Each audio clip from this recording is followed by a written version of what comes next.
And welcome everybody to the 134th episode of the Fact Is podcast. We're your hosts, Nate Moses. And I'm Ryan Mays. Welcome. What a wild week it has been. 134, man. 134 episodes. So we're just moving along. You'll forget about me. Okay, anyways. All right, hey, who sung the song? I don't remember, and you're probably going to tell me to keep it that way. Should probably let them sing it. Or that. Hey, before we get going here, can we just have a little moment of silence for the Kyle family? Let's do that. I don't want to, put their business out there, but thoughts and prayers to the Kyle family would be really appreciated. So let's take a quick moment of I'm silence. gonna take my hat off, and we're gonna have a quick moment of silence.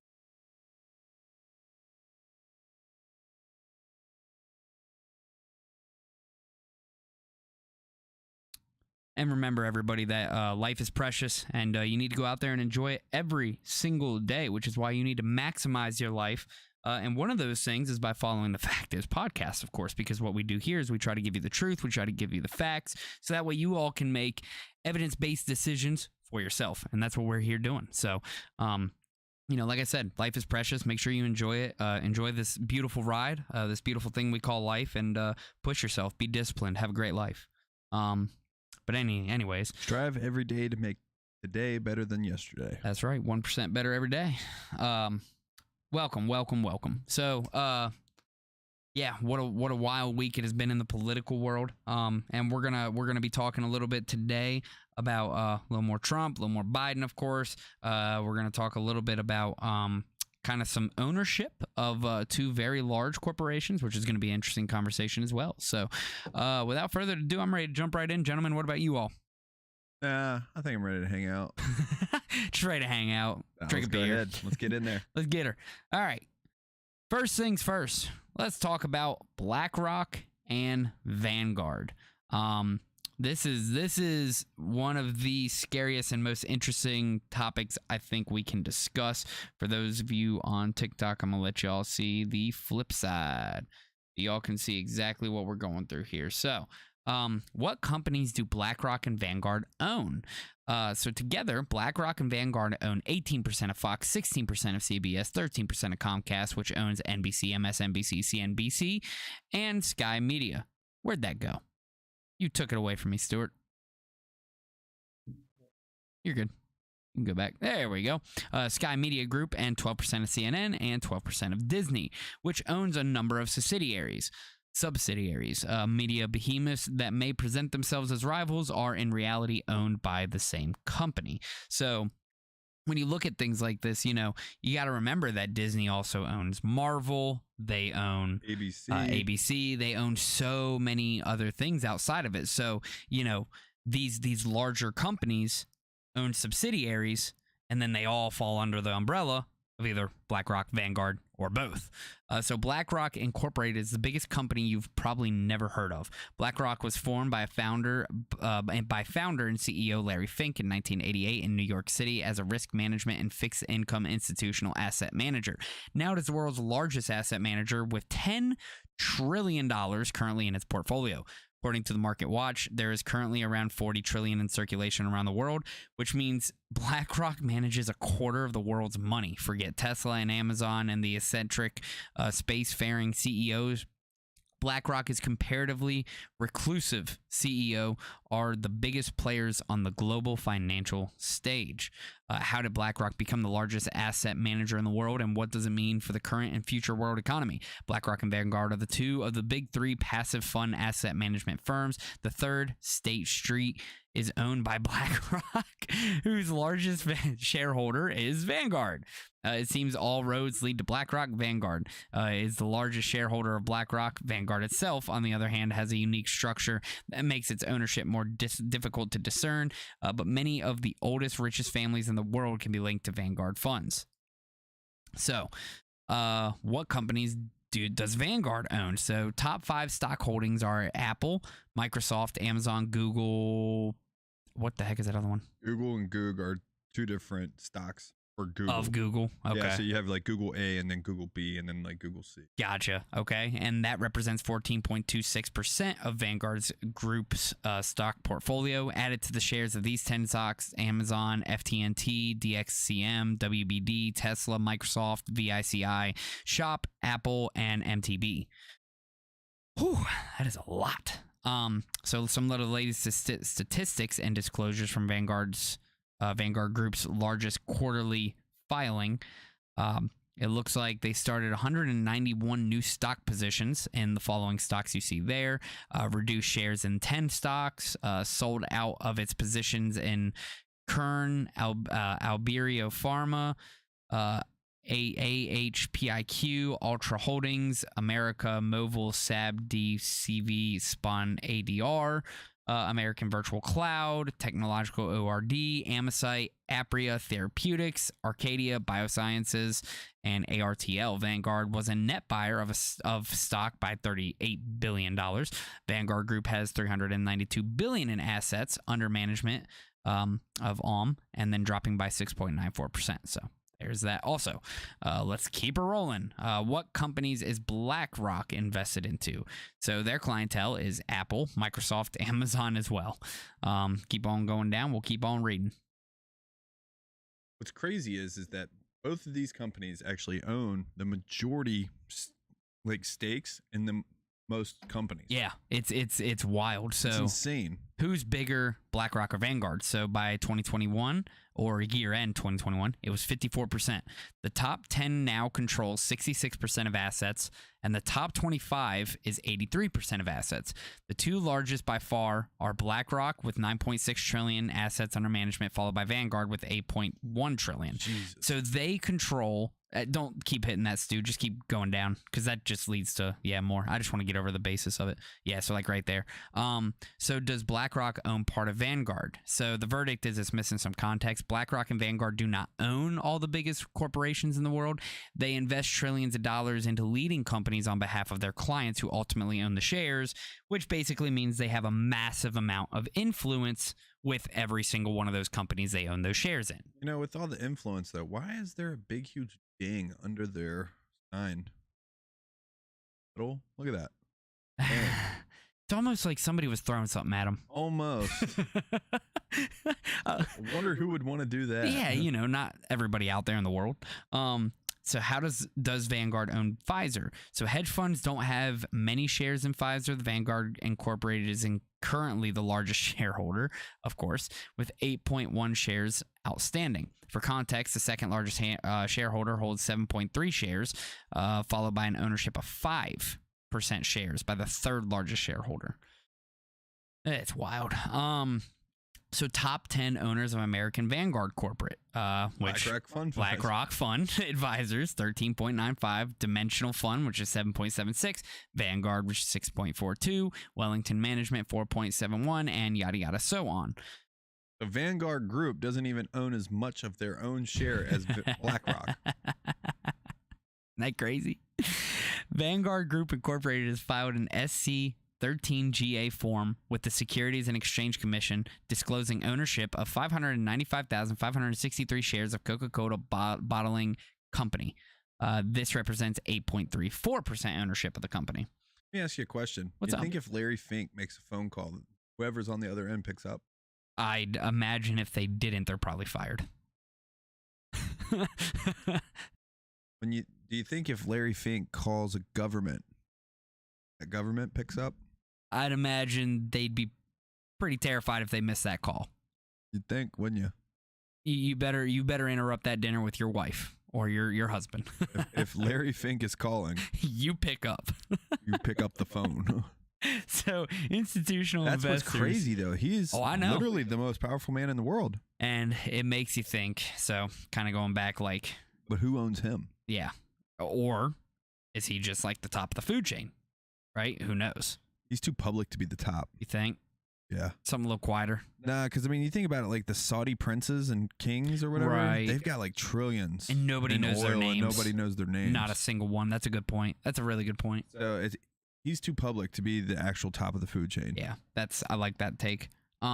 So institutional investors hold a majority ownership of Pepsi through the 73.32 of the outstanding shares that they control. Top 10 mutual fund holdings for PepsiCo. Mutual fund, Vanguard Institutional Index Fund, shares owned, 10,335,984. Total value is 1,808,383,761. Shares bought and sold, minus 47,584. Total change, 0.46. Think about that. 47,000 shares is only 0.46. That's wild to me. So the Vanguard Total Stock Market Index, about 25% of the fund's assets are invested in technology stocks, with Apple holding the top position as the end of 2021. The fund owns more than 431.2 million shares of Apple, amounting to 2.57% of the company's outstanding stock as of Q1 2021.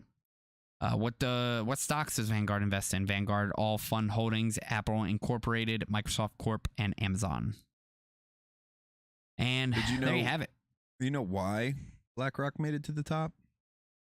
I do not. What do you think? They have a software that reads the market and has like these tells and everything. It's called Aladdin, I believe. And it is the smartest algorithmic breakdown of the stock market to date. Holy crap. Let's look at that a little bit there, Stu, while we talk about this. So Aladdin, do you think that AI is heavily invested into Aladdin right now?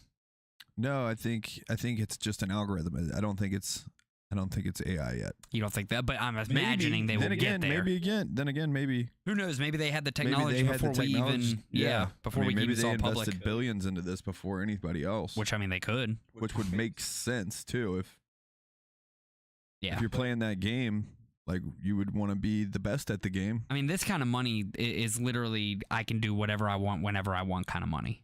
Like, that's could you even arrest Larry Fink? I doubt it. Good luck even getting to him. Could the SEC file a claim against him? I would love to see them try. I would love to see anything come out, right? Like, try. And it's like, it's not even that they. I mean, it's not even probably like Larry Fink is worth all this money. Right. But he is the CEO of the company that owns all this money. All of them. So when he says, oh, they're not playing ball, drop their stock. Yeah. Like, that's a market mover. Yeah, because look at that very first one for me real quick. Apple alone, $1 trillion off 7 million shares. Is that a billion? I'm sorry, billion. I thought it was trillion. Right? No, you're right. No. That's a trillion.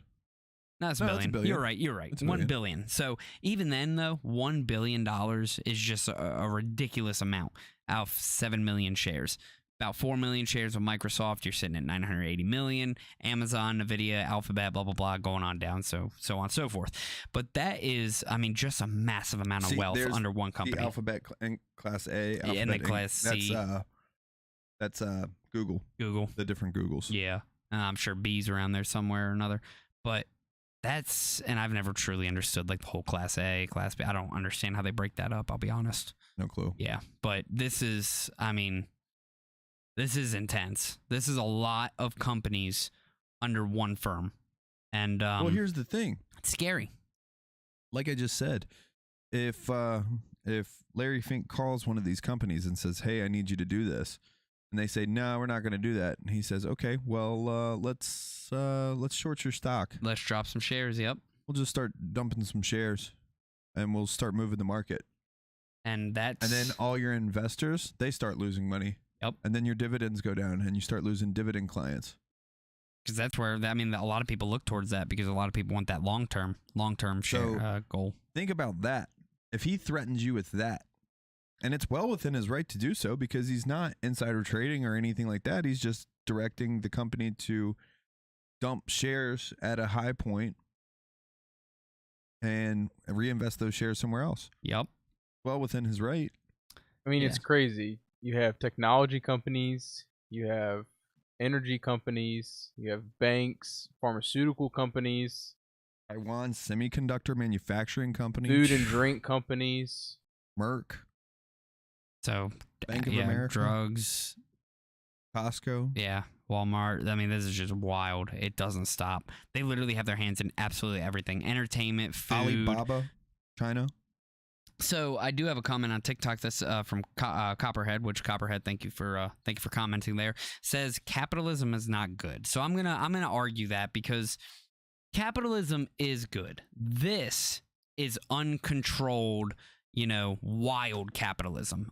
This is unchecked capitalism. Yeah, this is unchecked capitalism. Capitalism itself is not necessarily bad, but right now there's just no checks and balances. That's the issue we're facing. So, because socialism, I mean, it's all owned by the government. Here, it's just owned all by private entities. So, I mean, either way, it's bad. That's why you got to have a good mix and a good diversification and meet in the middle between, socialism and capitalism and have a nice balance. Right now, why is it this though? is... Why is it though that everything seems to like shake down and one like entity seems to go to the top? You might be able to start off here, and then it all just shakes down, and then there's like one that just rises. Yeah, just get to the and very then top. Just stays up there, and everything else just kind of shakes down underneath of it. That's a great question. It seems like it's happened like that in history, time and time and time and time again. Like somebody just gets this power, or this commodity, or this whatever the case may be.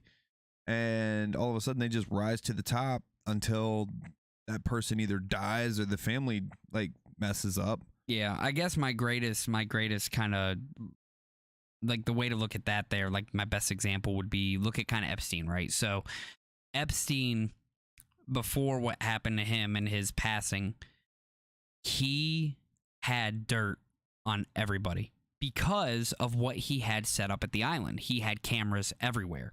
So he was able to find a way to be able to become one of the richest investors out there, and nobody even knew who he was. Nobody knew who he was. He just had so much leverage on people that he was able to use it. I don't know if that's the same with Larry Fink. I don't know if he just got so big that everybody said, hey, let's take it to this one guy or this one company, however it may be. I don't know. But you're right. Why does it just keep funneling to the top? There needs to be competition. This is a monopoly. I know that Vanguard, a lot of 401ks are invested in the Vanguard. A lot. Yeah.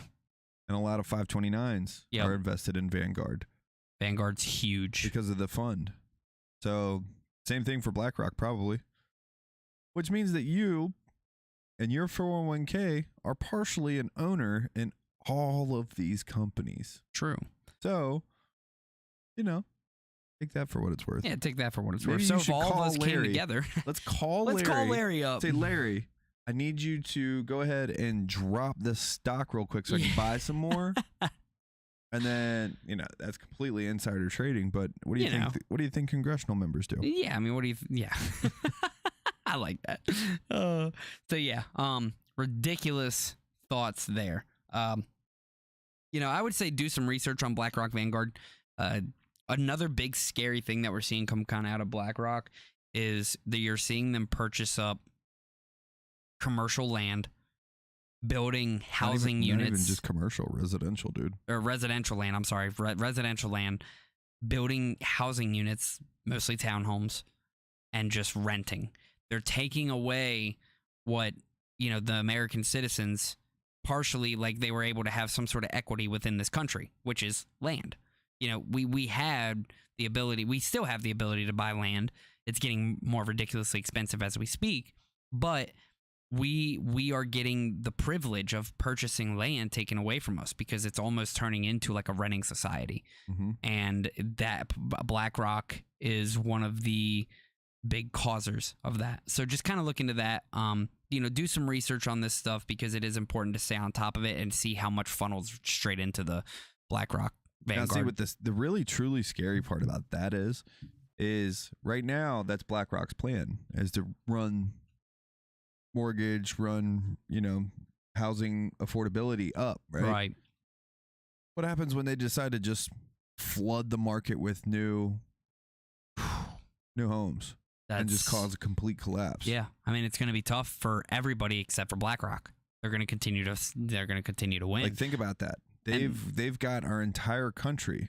Like the real estate market is our biggest. I don't know if you guys know this, but the real estate market is our biggest market. Oh yeah. So just like 2008 was devastating because it was the real estate market. Destroyed the entire economy. So what happens, like I said, when BlackRock just pulls the rug, Does it again? and says, we don't need, these 25,000 houses. Well, 25,000 houses is not going to make a big difference. But like, in this market, we don't need 20,000. In this market, we don't need these 100,000. In this market, we don't need these, 500,000, and they just start offloading all these properties and just flood the market. And they Right. don't care because they can afford for the houses to sit there. They've purchased them in cash. So And another wild thing that Stuart has pulled up here. So U.S. Congressional Committee on China is investigating asset management giant BlackRock and index provider MSCI, saying they were facilitating investments into blacklisted Chinese companies, underscoring how tense relations between the two countries are rippling out into corporate America. The firms have facilitated the flow of American capital into companies the U.S. government had found guilty of fueling China's military advancement or human rights abuses. The House of Representatives Select Committee of on the Chinese Communist Party said in letters dated Monday and seen by Reuters on Tuesday. BlackRock denied any wrongdoing with all investments in China and markets around the world. BlackRock complies with all applicable U.S. government laws. We will continue engaging with the Select Committee directly on the issue raised, the firm said. So it's getting a little more scary even now because there's talks with China and investments with China. As you all know, there have been some Chinese entities that have been buying up land here in the U.S. There's been quiet entities that are buying up land around U.S. military bases. There's some interesting stuff going on that people they don't even know who that is. It's just a secret entity. So it's really important that people are kind of keeping on top of this stuff. It's very scary. So just please make sure you all are doing your research, keeping up with things like this, because until the people kind of band together, it's going to continue to get worse. Mm-hmm. So that's a lot on BlackRock Vanguard. Do you all have anything else besides that BlackRock and Vanguard invest into 50% of like the world's money? Pretty much what you just said. Everybody that's watching and listening, they need to take a look into how much BlackRock, Vanguard, State Street, how they all have an influence in your life, some shape or form. Yep. Well, the horrible part about it is it doesn't matter what we look into. I mean, we're going to look in there and we're going to confirm that, yes, BlackRock owns the company that I work for. Cool. So what do I do now? What do I do now? Yeah, and that's the big question. And what do you do? And that's the questions that we can talk about right here on The Fact Is. That's what we're here for. But like, what do you do as one person? How do you go against $9 trillion in assets? Great question. It's a great question because that's scary. You think answers. Larry Fink can fight? Our government talks a lot about billionaires, but they never talk about BlackRock or Vanguard. No, they don't talk about entities. They talk about individuals. That's because the government doesn't want that action, I don't think. I don't know. They're not stupid. Like I just said, the BlackRock basically can pull the rug out on our largest market, the real estate market. Do you really think the U.S. wants to trigger a massive, massive recession just because they go after the company that has the most assets? It's got to get worse before it gets better, though. Well, the other thing is this. The S&P 500 is the top 500 companies in America, right? Right. Who owns the majority stake in all 500 of those companies? BlackRock, Vanguard. Yeah, so what happens when the U.S. government pisses off BlackRock? The entire thing falls. All they got to do is start selling shares. Yep. So I propose a question to both of you. Are we free?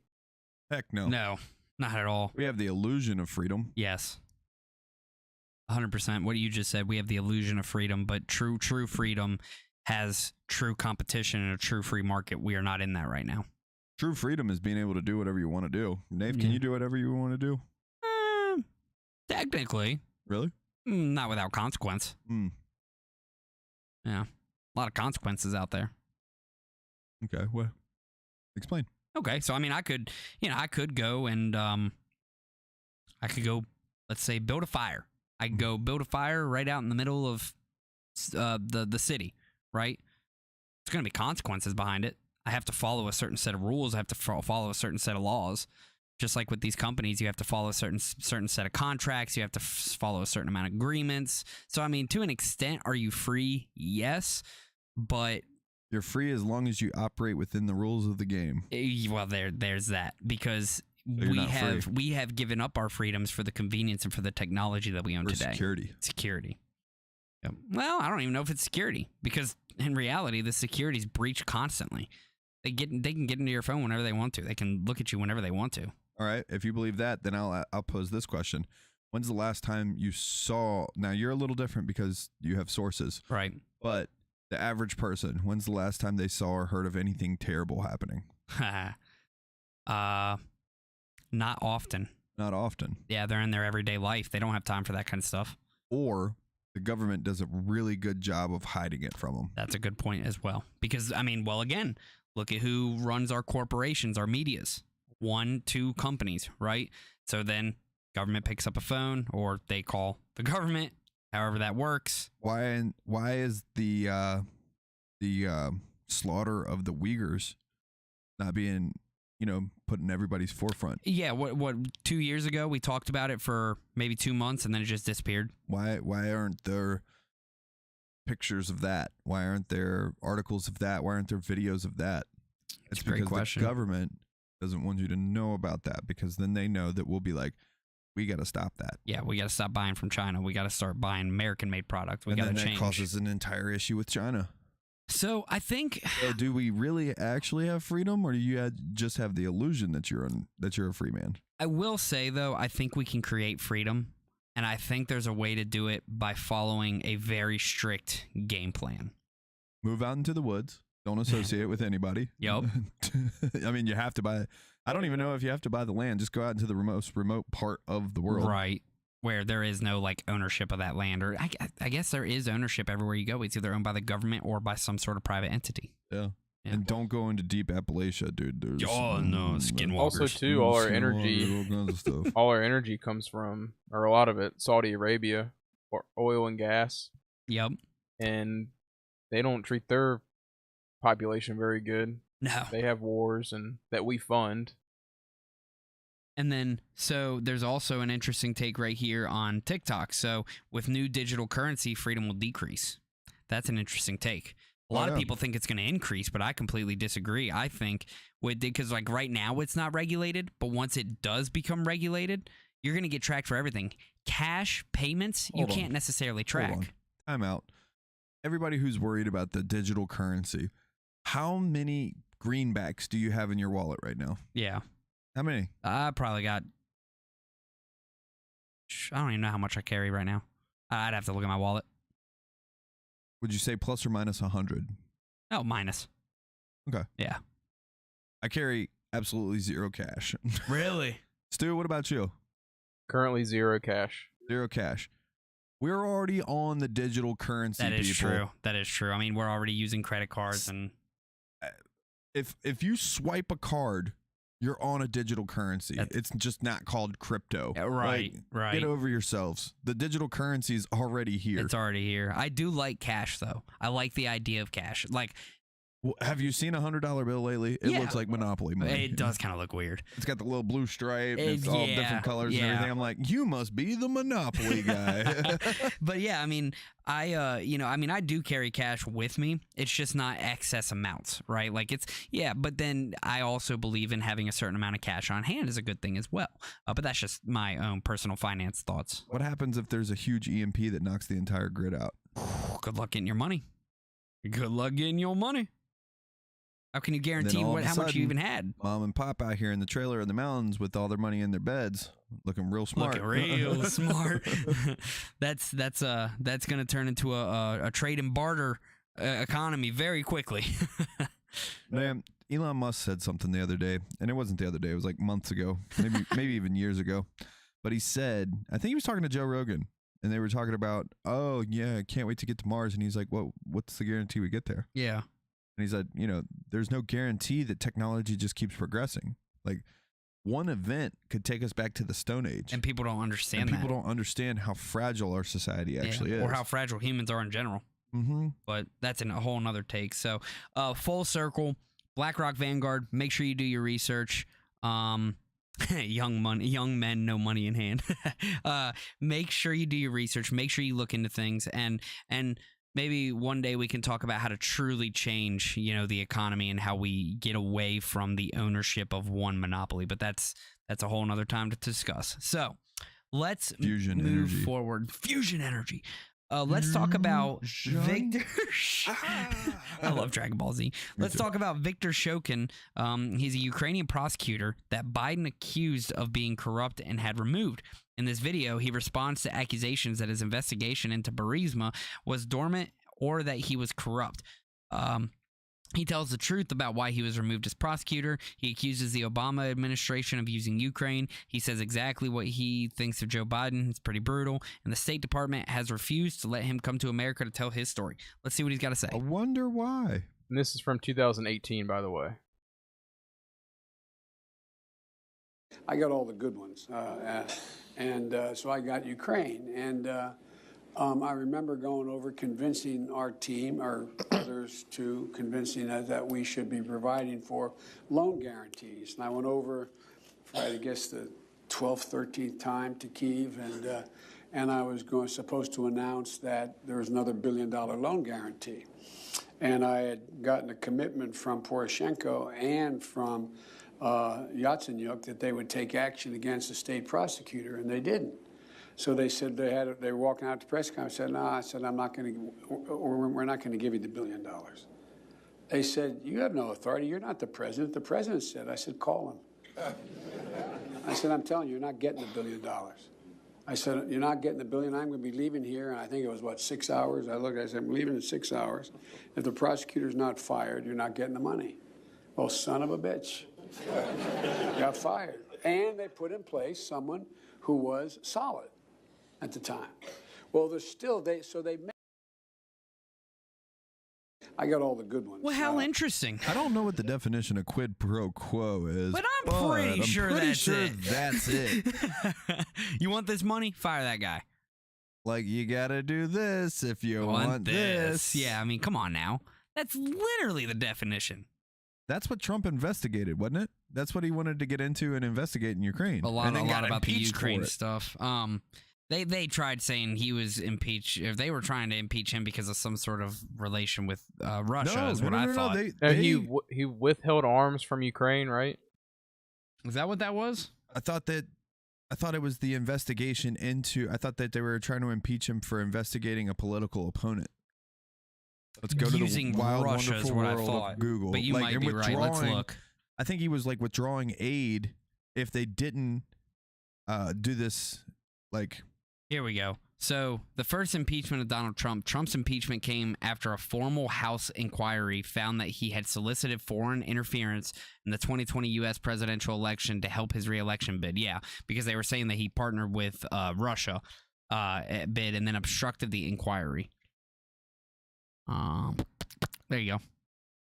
So here we go. President Donald Trump was impeached twice during his single term in office. In each case, he was acquitted on all counts by the Senate. So the first impeachment trial stemmed from a call President Trump had with the President Volodymyr Zelensky of Ukraine, in which Trump asked the Ukrainian president to announce two investigations, one involving his potential opponent in the upcoming 2020 presidential election, and a second into unsubstantiated allegations that entities within Ukraine had interfered in the 2016 presidential election.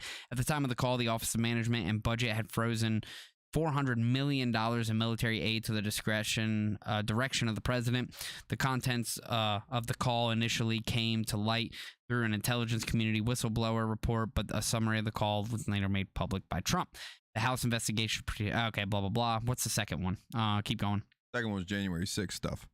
Is that what that was? Uh-huh. Okay, January 6th stuff. So, yeah, it was kind of like because they thought he was interfering with the 2020 election, but, so I mean... withheld aid. Yeah. Yeah, he withheld aid to Ukraine because he wanted them to investigate Joe Biden. Interesting. So... And there's Joe Biden talking about... Which is crazy because I've never seen that video before. What? That C-SPAN video. Of Joe Biden? Yeah, talking about that. You've really never seen that before? No. I mean, I don't pay attention to the guy that much, you know. It's hard to. It's hard to sit there and listen to him talk. I pay attention to politics, but...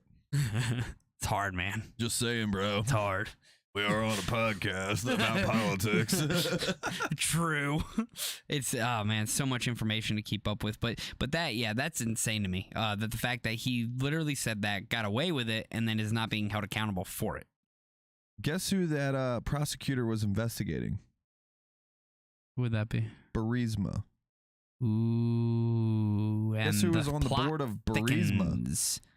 Hunter Biden. Yes, sir. I remember that part. Interesting. And so Trump got impeached because he wanted to investigate the ties and why this guy was fired. Now, I do remember him talking about that. Him talking about the ties with Hunter Biden and Biden family into Ukraine. And the corrupt energy company. So let's talk about Comer releasing third bank memo detailing payments to the Bidens from Russia, Kazakhstan, and Ukraine. House Committee on... Wait, Kazakhstan, like Borat? Yeah, Kazakhstan. This is we are number 4 country in the whole world. House Committee on Oversight and Accountability Chairman James Comer today released a third bank record wow, I'm acting like you last week.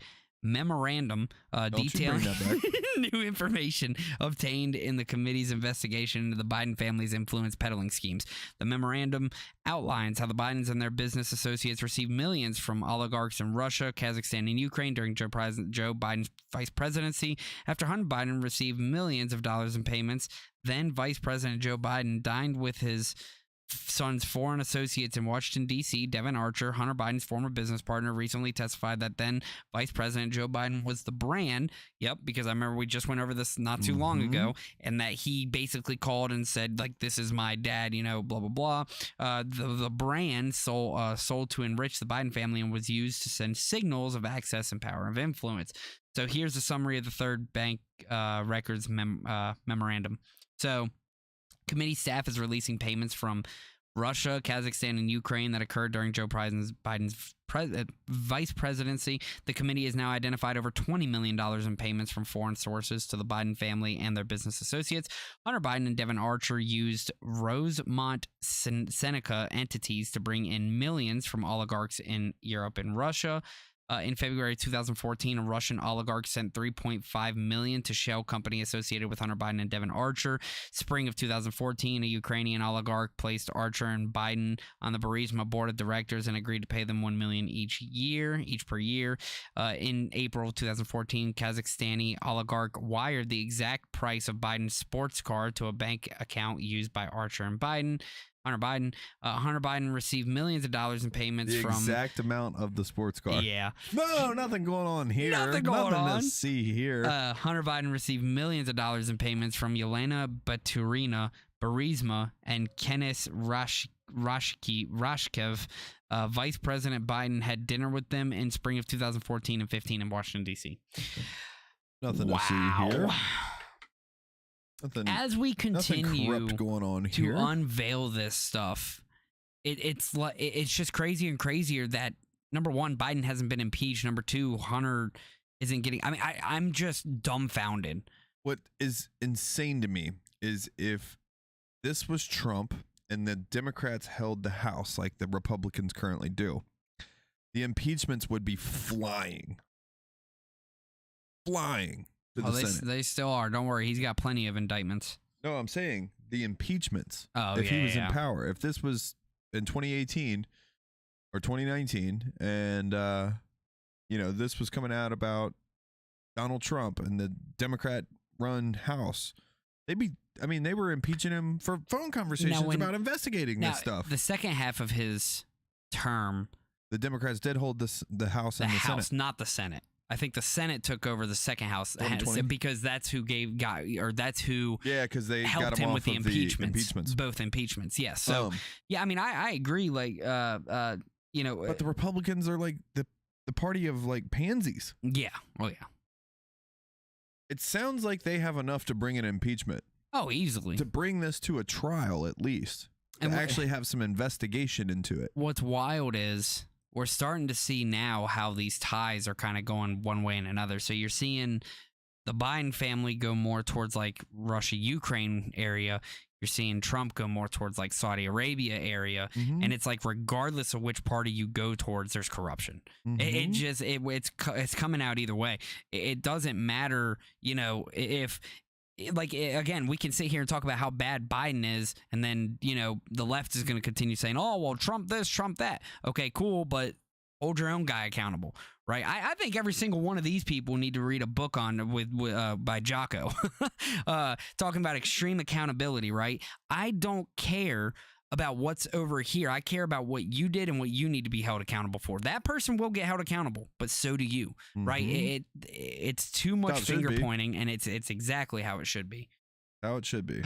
But yeah, I mean, you're not right? Or you're not wrong where you say, if Trump was in there, yes, the Democratic Party would have done everything they can to impeach him. 5 counts of impeachment against him. Easily. And I can't remember right now who holds the House and the Senate. The House is owned by the Republicans, and then Senate's Democrat. Yeah, not owned, but ran. Yeah, the majority owned by BlackRock. They're all owned by BlackRock, as we've learned today. You saw what came out on Project Veritas. That BlackRock official was just saying, like $10,000 buys the senator. Oh yeah, and then at $500,000, you're going to turn that down? Of course you're not going to. Yeah, what was his name? Sergey. There's 3 people in Biden's cabinet that's affiliated with BlackRock. That's something interesting too. So right before we started this episode, we were watching something on BlackRock, and BlackRock, 3 members came over to be in Biden's cabinet, which is just crazy to me. 2 of them are in economic standpoints, one for the president and one for the vice president. Let's see what we got here. So here you go. And pop up Bloomberg. Gotta love those paywalls. Do the American Prospect. I think that'll work. There we go. He looks like he'd be on BlackRock.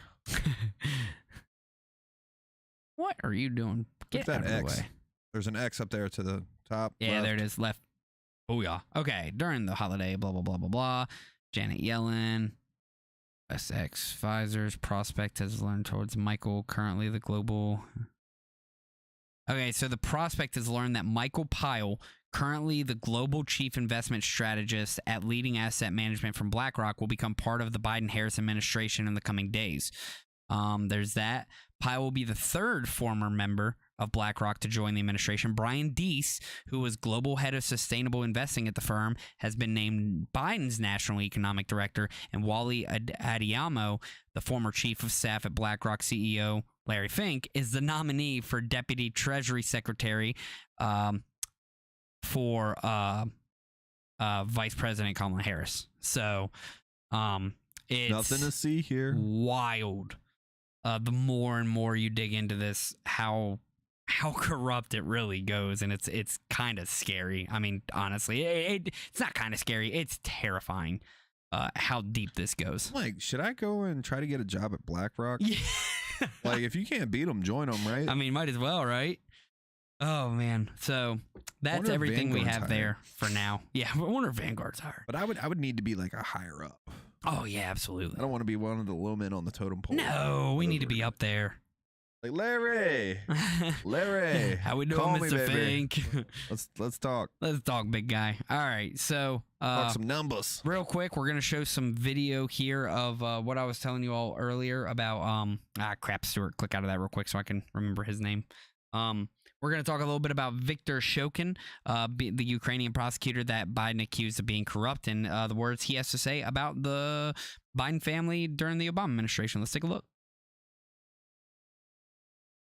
Если вести речь о том, что эти дела были якобы спящие, то можно привести очень яркие примеры, а именно наши действия после того, как в Великобритании сняли запрет на 23 миллиона Злачевского, я назначил служебное расследование, возбудил уголовное дело, которое касалось, каким образом были сняты и почему были сняты эти деньги, арестованные в Великобритании.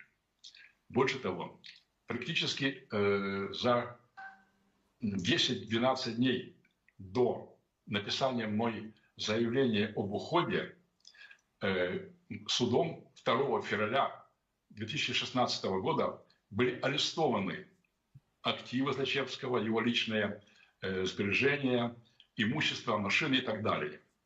В ходе следствий, которые мы проводили до этого, были наложены аресты также на скважины, на иные материальные блага Злочевского.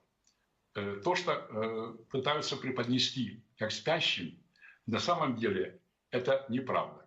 Я прекрасно понимаю, что США располагают, наверное, одной из самых сильных разведок в мире. И, естественно, за процессом расследования буризмы очень внимательно смотрели не только легальным путем, но и нелегальным путем. Видимо, господину Байдену доложили, что мы подходим к тому моменту, что начнутся допросы его сына и остальных лиц, Арчера, ну и других лиц, которые причастны к этой ситуации по делу буризма. И они понимали, прекрасно понимали, что это может закончиться довольно для них плачевно. Я никого не обвиняю, повторяю, потому что у нас есть презумпция невиновности в Украине. Но я практически уверен, что Байден прекрасно понимал, что я намеков о прекращении дела буризмы не воспринял. Я шел дальше, я и мои коллеги, и мы дойдем до логического завершения этой ситуации. Понимая это, Байден прилагал все усилия кулуарно, используя своих, так сказать, людей, в том числе и некоторых нардепов, в том числе Лещенко, Наема, другие были люди, а также активистов так называемых. Вот через них он и действовал, чтобы ни в коем случае не показать свою заинтересованность в деле буризма, личную заинтересованность. Я всегда четко отделяю господина Байдена от всей Америки, от американского народа. Потому что в данном случае Байден представлял интересы свои личные и своей семьи, а не интересы американского народа. Вот такая. Ooh. There's that. But then the question is how much do you believe a corrupt lawyer? How much can that you was believe fired anybody for being anymore? corrupt? How much can you believe anybody anymore? Because I don't know what to believe How much these days. do you believe a corrupt lawyer that was fired for being corrupt? How far can you throw him? Oh, you know, I don't know. He looks kind of heavy. So about as much as I could throw Sorry him. about that. Oh, I get it. I'm pretty. It's been a long week. A lot of information, man. This information, though, taking all this in and just, looking into it, it's exhausting. It breaks you down after a while, man. I also spent the day at an amusement park yesterday, so, walked a good 30 miles. Dang. I bet that was fun, though. It's always a good time. Always a good time. All right, but anyways, moving forward. So obviously we need to make sure that we come full circle on the Biden family and see what we can do to hold them accountable. Well, they need to bring this guy to the U.S. and give a testimony or something. Yeah, right.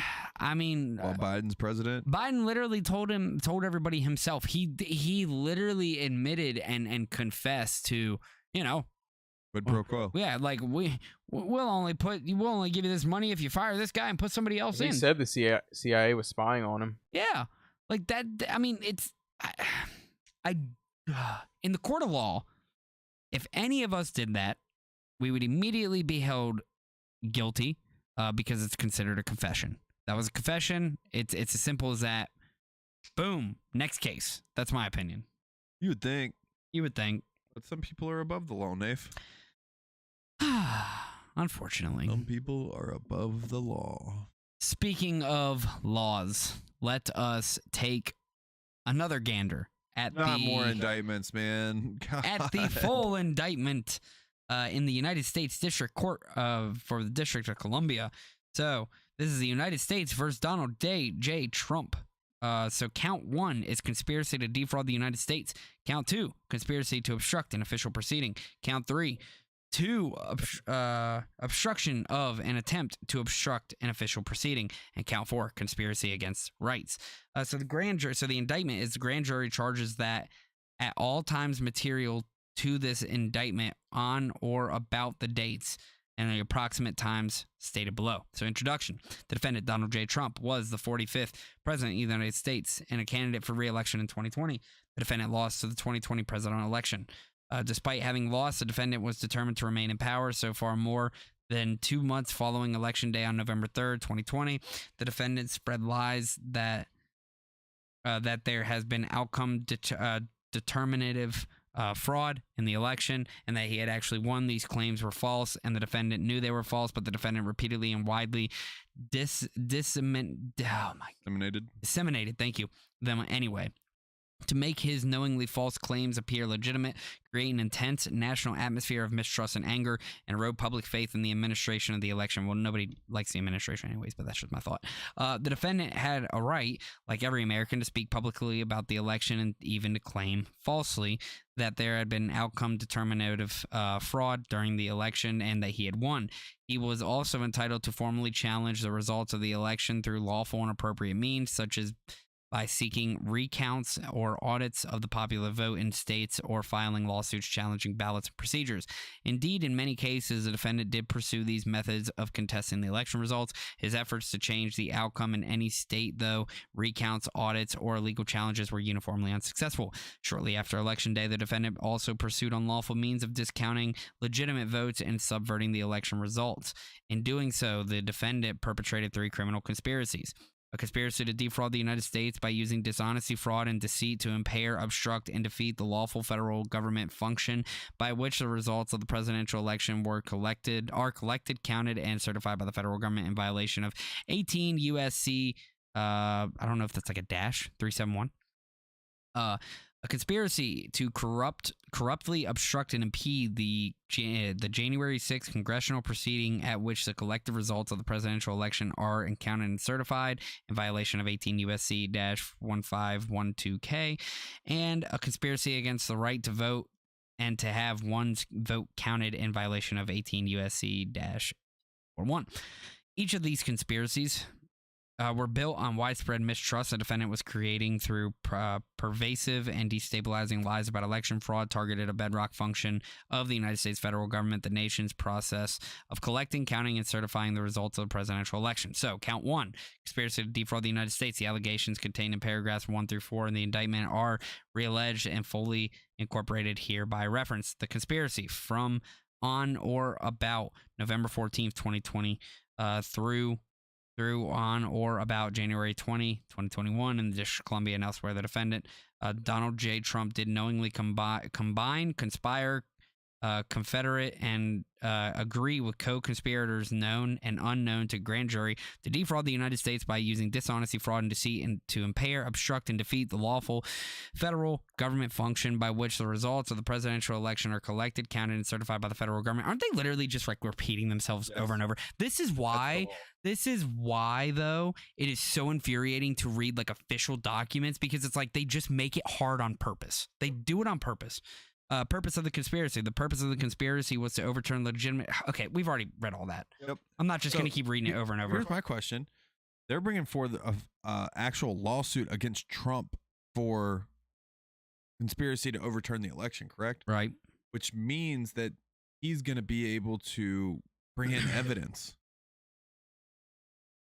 And why? Theoretically, as to why. No, because he's going to have his chance to defend himself, correct? Yes. Hey, who do we got on the... Don't worry about that. Oh, okay. Yeah, once he goes to trial, this is his like time to shine, man. Yeah, he is absolutely able to bring evidence. This is his... They might have actually just done him a huge favor. They might have. Like if he brings legitimate evidence of election fraud to the court and wins this case. Now, so they're going to approach this in one of 2 ways. Either one, he has legitimate evidence that this was fraud. Or they're going to say, we don't want to see that, Mr. Trump. Or number 2 is freedom of speech. He's allowed to say what he wants. He brought them to court cases, and he can continue to think what he wants. You can't stop a person from, saying what they want. So, I mean, I think either way, whichever route they take, which I'm assuming just because they got shot down in every single court like across the U.S., I think they're going to go the First Amendment route, but we'll see. He could have legitimate evidence. I don't think so. Because the thing is the courts threw it out before it ever got to like a case. It got to trial. So Right. there was no discovery. Right. This, They're bringing the trial to him. Yeah. So there's absolutely going Balls to in be his court. discovery. Yeah. Yeah. I think they might have actually just done him a favor. We'll see. It's like he's gonna be able to take all of the information that he's gathered over the last 3 years. You think that that's not what they're doing right now? I'm curious. So when is this court case? Was it? I can't remember. Yeah, court case hearings. There we go. I want to see when this actual court case is going to be, because I'm very interested. Oh, it's not till next spring, I believe. Oh my god. Oh my god. If he, I mean, No, this We'll see. court case is gonna hit as the election trail yep. gets real hot. Yeah, right before it.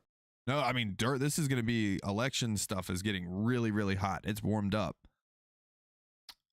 So he'll What continue. happens- He'll continue to go around doing his campaigning. Stop for this, and then come back to it if he's able. But the thing is this is gonna go on for months. That's gonna go on for a while. Because both sides are gonna, they're gonna bring all the evidence that they can find.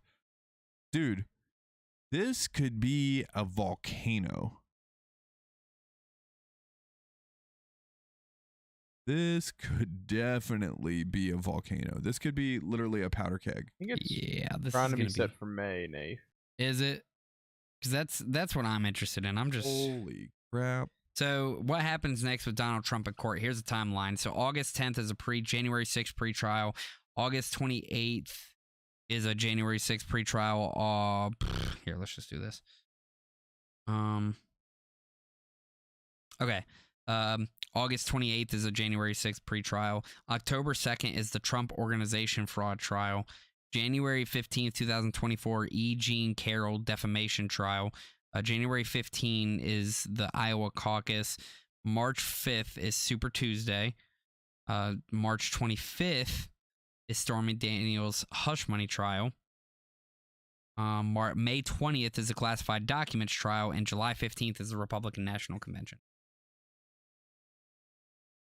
So we'll see how it goes, because it's going right into next year. So we'll just have to keep track of it. I mean, it's something that we'll continue to talk about. I know everybody's kind of tired of hearing about it, but unfortunately, we just got to keep reporting, and as facts come about, we'll continue to do it. I was tired of hearing about it, but now that I see like what this one is, I'm actually like, okay, I'm engaged. Engaged. Let's see how this plays out.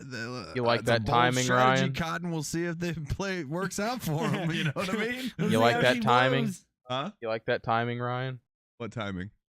Right before the election? Oh, I love it. No, I mean, Because it could work in his favor. It just all depends. This is literally going to start a civil war. It's all good.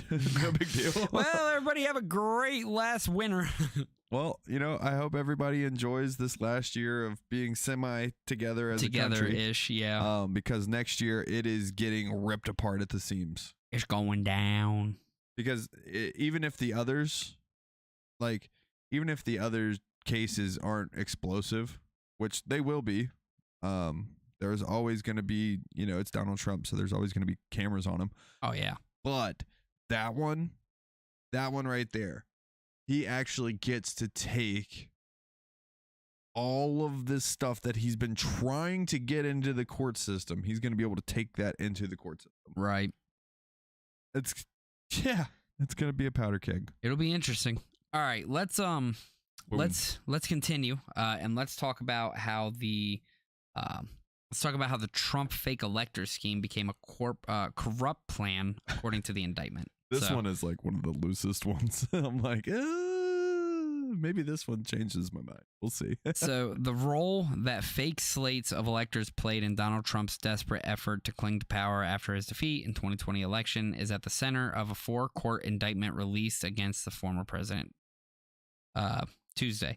So the third criminal case in the Trump details, among other charges, what prosecutors say was a massive and months-long effort to impair, obstruct, and defeat the federal process of certifying the results of the election, accumulating the attack January 6, 2021. The 45-page indictment states that When Trump could not persuade state officials to illegally swing the election in his favor, he and his Republican allies began recruiting a slate of fake electors in seven battleground states: Arizona, Georgia, Michigan, New Mexico, Nevada, Pennsylvania, and Wisconsin, to sign certificates falsely stating that he and not Democrat Biden had won their states. While those certificates were ultimately ignored by lawmakers, federal prosecutors say it was all part of a corrupt plan to subvert the federal government function by stopping Biden electors' votes from being counted and certified. Here's a deeper look at how the scheme unfolded according to the indictment. So from legal strategy to corrupt plan, the fake electors plan began in Wisconsin. Prosecutors alleged with a memorandum from Kenneth Chesebro, an attorney who was assisting the Trump campaign at the time with legal challenges. Chesebro wrote the memo in mid-November 2020 that advocated for Trump supporters in Wisconsin to meet and cast their votes for him in case the campaign's litigation in the state succeeded. But less than a month later, in a sharp departure, a new memo was issued that called for expanding the strategy to other key states, creating slates of fraudulent electors for Trump. The end goal, according to prosecutors, was to prevent Biden from receiving 270 electoral votes necessary to secure the presidency on January 6th. After the plan was expanded to include 6 states, Trump and attorney John Eastman asked Ronna McDaniel, the chair of Republican National Committee, to help the Trump campaign recruit the electors in the targeted states. The two men, according to prosecutors, falsely represented to McDaniel that the electors would only be used if Trump's lawsuits against the election succeeded. McDaniel agreed to help. As the Trump electors prepared for the December 14 gathering, when state electors met at respective capitals to certify the electoral results, some had concerns. The fake electors in Pennsylvania told Giuliani and other Trump advisors on a conference call that they had reservations about signing a certificate that would present them as legitimate electors for the state. Giuliani, according to the indictment, falsely assured them that their certificate would only be used if Trump's litigation succeeded, but winning in court was never the plan, according to prosecutors. Chesebro wrote in December 13th email that the strategy was not to use the fraudulent electors only in the circumstance that the defendant's litigation was successful in one of the targeted states. Instead, he wrote, the plan was to falsely present the fraudulent slates as an alternative to legitimate slates at Congress's certification proceeding. So crazy play. So on the eve of the state certifications, those close to the Trump campaign, including a senior advisor, raised concerns in a group chat about the fake electors' plan. Prosecutors say, informed of what was going on, Trump's deputy campaign manager said the scheme had morphed into a crazy play. A senior advisor to the president, who is not identified, texted, certifying illegal votes. The campaign officials in the chat refused to sign a statement about the plan because none of them could stand by it, the prosecutors alleged. Last minute addition, so New Mexico, which was not among the key states in the election, was nonetheless tossed into the mix the night before December 14th gather of the electors. Chesebro, at the request of Trump campaign staffer, drafted and sent fake certificates to the state of Trump. The decision came despite there being no pending litigation on Trump's behalf in New Mexico and the fact that he lost the state by nearly 100,000 votes. The next day, the Trump campaign filed an election challenge lawsuit in New Mexico 6 minutes before the deadline to the electors' votes as a pretext so that there was pending litigation there at the time when the fraudulent electors voted, prosecutors allege. Sham proceedings. So on December 14, 2020, the Democratic electors for Biden in key swing states met at their seat of state government to cast their votes. Republican electors for Trump gathered as well.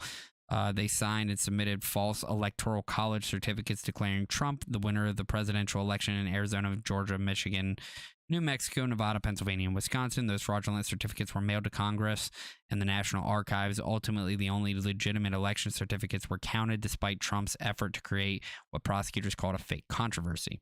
And then January 6th, of course, Trump, blah, blah, blah. Oh, wow.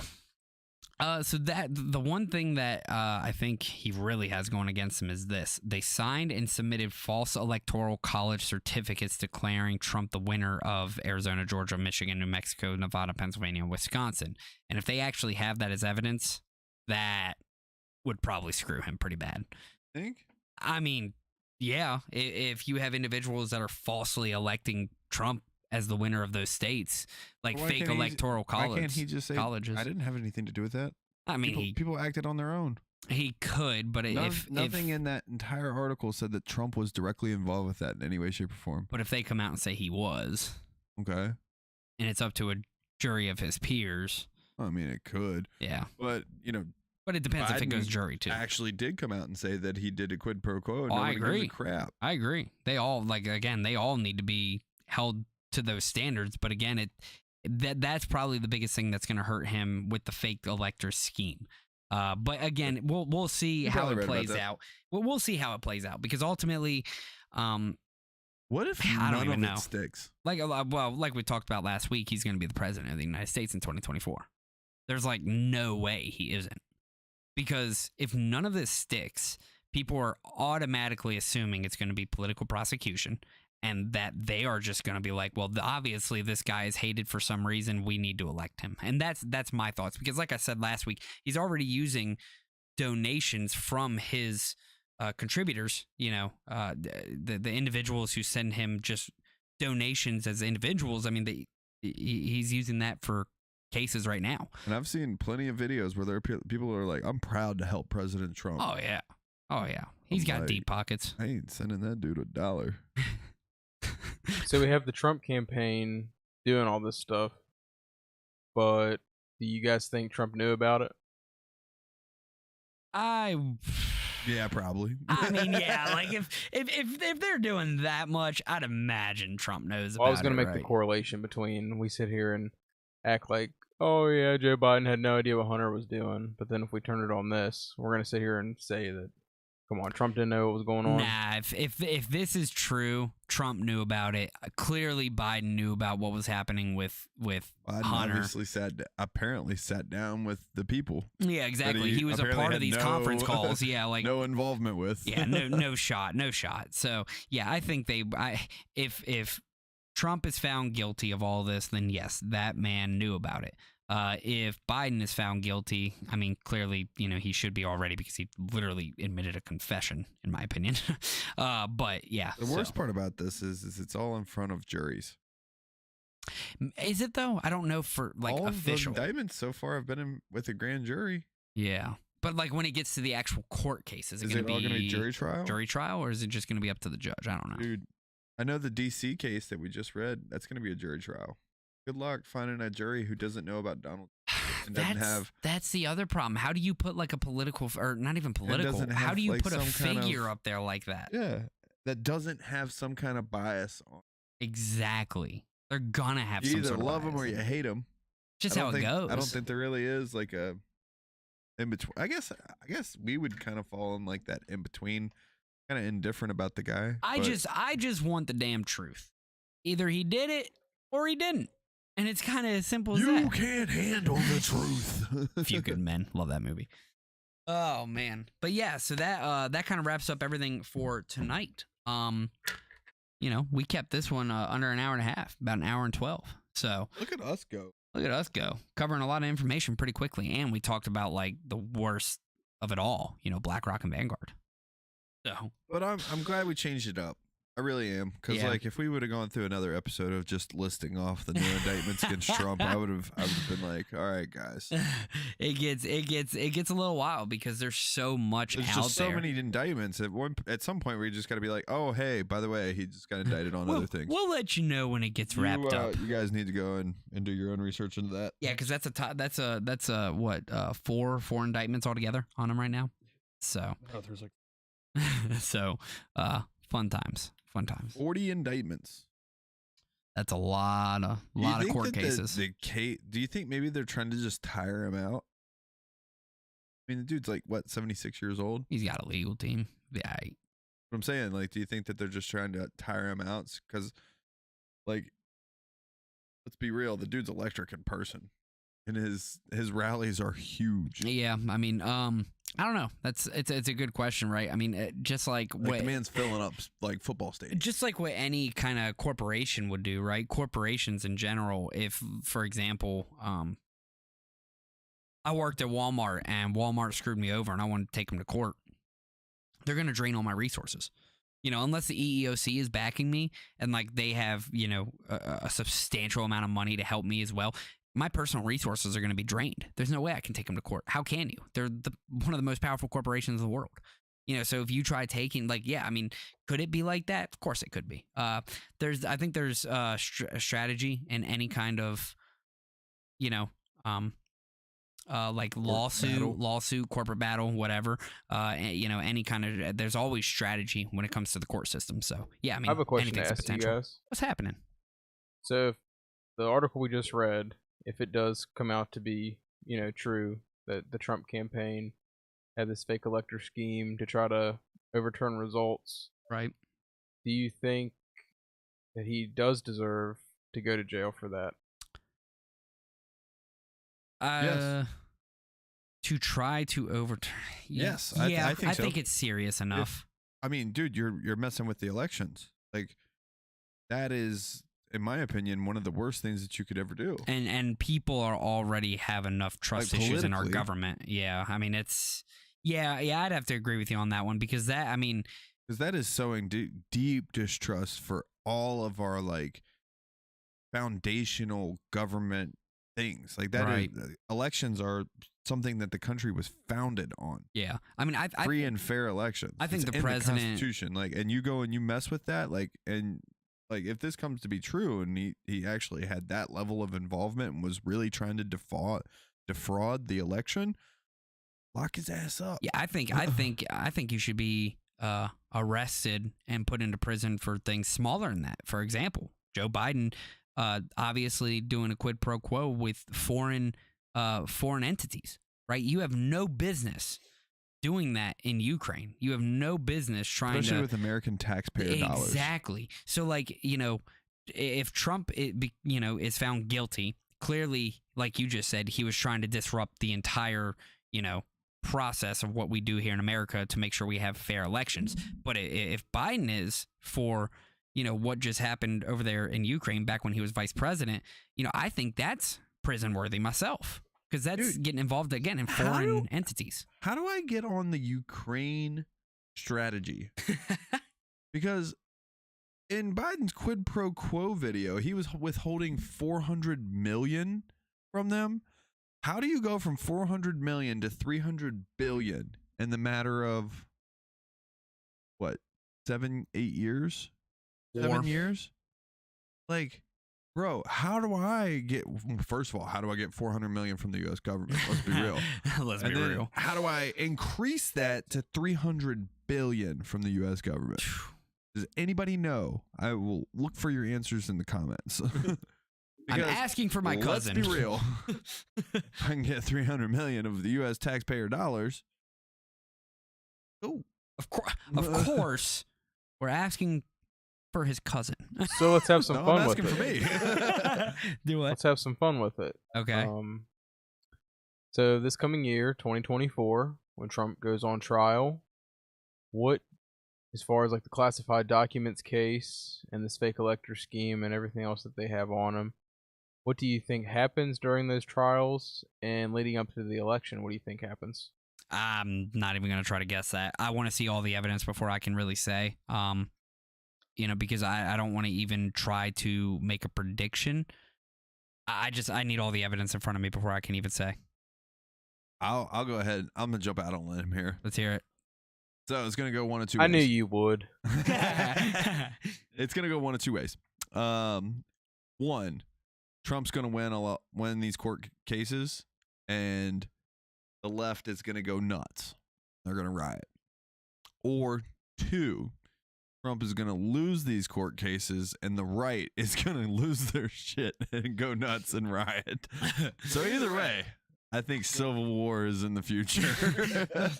Those are some pretty bold. And I'm laughing because I'm nervous. I'm laughing because I'm scared. This is terrifying, actually. No, I love how you say that, though. So, those are clearly the two. I don't even think results. I don't even think that those are extremes at this point. No, I think that those are just likely. Yeah, it's either he's gonna win or lose, and one side's gonna go apeshit, and that's just exactly what's gonna happen. So I think so. yeah, I mean, I 100% really do. agree with that part. But like again, for like me to actually form, once like maybe when we're halfway through the trial or something, and all the like, there's a lot of evidence presented, I'll kind of be like, okay, I can see it going this way. But we'll just have to wait. So, But what's interesting, didn't Trump wanted to delay the trial?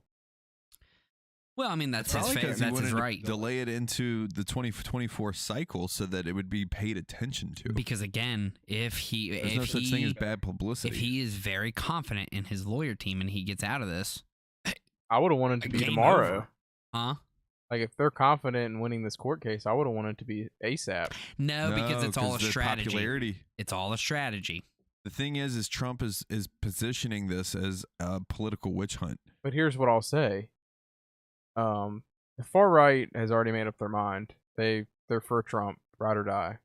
But the left and then like your middle moderate voters, if they see all these indictments and charges and stuff against Trump, that might deter them from voting for him as well, versus him already going into the court cases and it being like another, fake Russia hoax thing. He can just be like, see, they lie to you, vote for me. Yeah, but how many people truly pay attention That'd be the to ultimate mic drop. Right, but like how many people pay attention to the election up until like almost the last minute?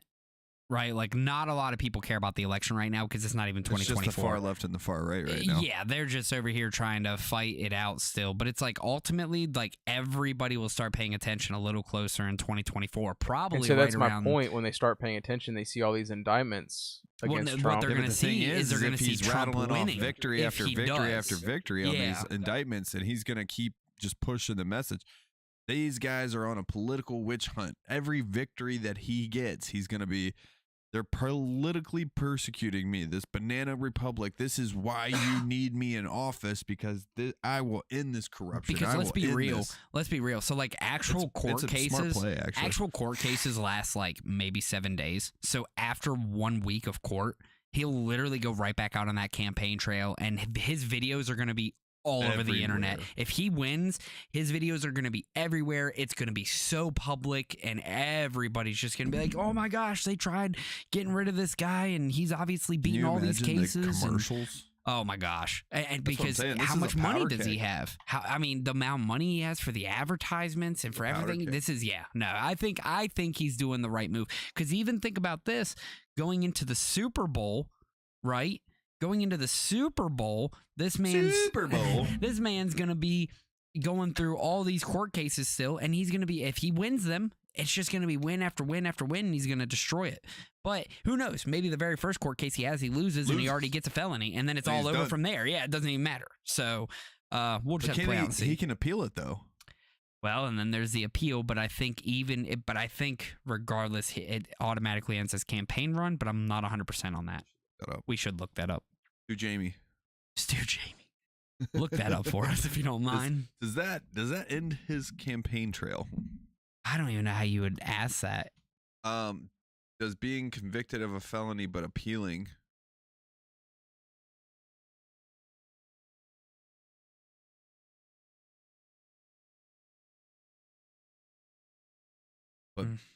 appealing the decision affect your ability to run president?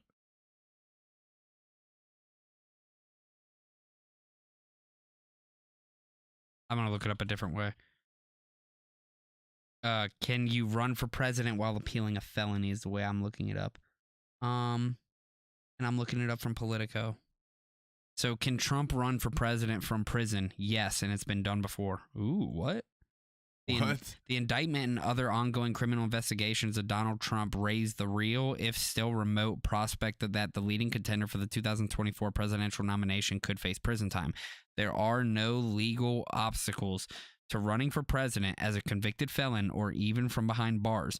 And if Trump finds himself in that predicament, he'll be following in the footsteps of another rabble-rousing populist and frequent presidential candidate, the avowed socialist Eugene versus Debs, who received nearly 1 million votes while in prison a century ago.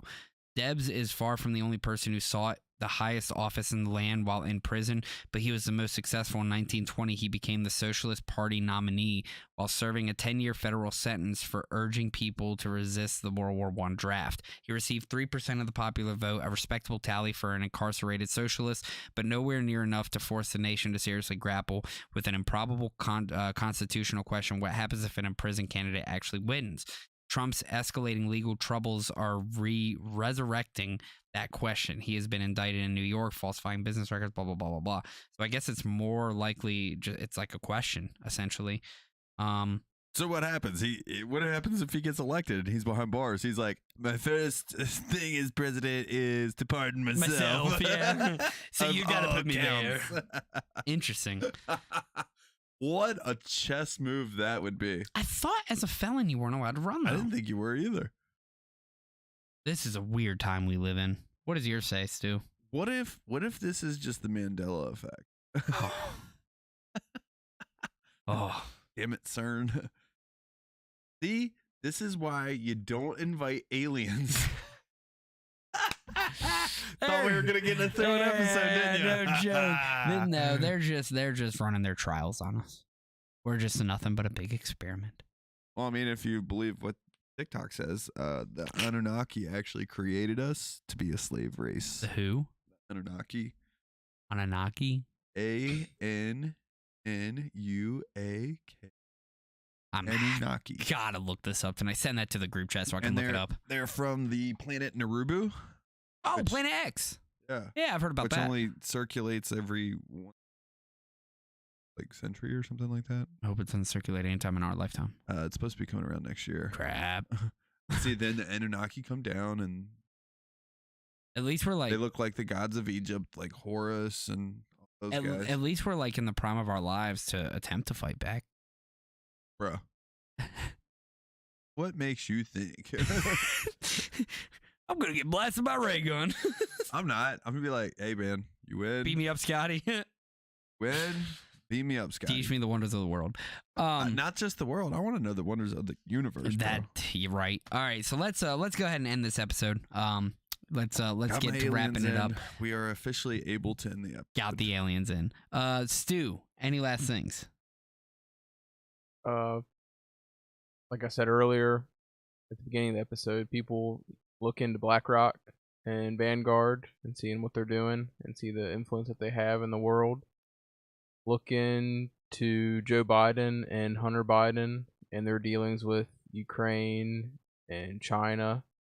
And also look into Donald Trump with his indictments and his classified documents and the January 6th, and just do your own research and make up your own mind. Ryan, any last comments? Ditto with everything that Stu just said, and then also if you don't know about the Anunnaki, look those up. But I think what Stu said is right on the money. You know, do your own research, come to your own conclusions, and then talk to people who disagree with you, because that's going to help you either one, solidify your position, or two, have a different point of view that's going to show you why your position may be flawed. Like my co-host over here says every single week, share this content with those that you love, but more importantly, those that you disagree with, because we believe here at the Fact Is podcast that we have more in common My man. than what we don't. And then just to add, get involved in your local communities, and just be nice for the sake of being nice, and try to make somebody's day. Absolutely. I love it, gentlemen. Make somebody smile. Let's get this ended. So, first off, follow us on all of our social medias. Please give us a Like, like, share, comment, share, follow, subscribe. We got YouTube, TikTok, the Royal Rumble. Facebook, Twitch, all those good things. So please make sure you follow us on every single one. Instagram's a big one too. We put a lot of articles up every single day. A lot of things to just kind of keep you with the summary of things and things you can kind of dive into when you find yourself more attached to it. So, please make sure you follow us on all socials at The Fact Is. I'm going to go follow us on Instagram again. Good man. As Ryan said, you know, share this with people you love, but share it with those you disagree with, because ultimately we all have more in common than what we don't. Ryan, you said it perfectly. I love it. Thank you. And then ultimately, we want to say thank you to a list of people. Here they go. Thank you to all military personnel, active duty, and retired. Thank you all so much. Law enforcement, fire and rescue, doctors, nurses, paramedics, hospital staff, farmers. I love food. Those in American manufacturing. Social workers. Thank you so much for what you do out there taking care of the U.S. citizens. Ethical congressional representatives. Ethical. Ethical. That's the key word. So with that being said, thank you all so much for coming to the 134th episode of the Fact Is Podcast. Please make sure you all join us next week for episode 135. We were your hosts, Nath Moses. And I'm Ryan Mays. Stu, thank you for everything you do back there. We got you up next week. Peace. Peace.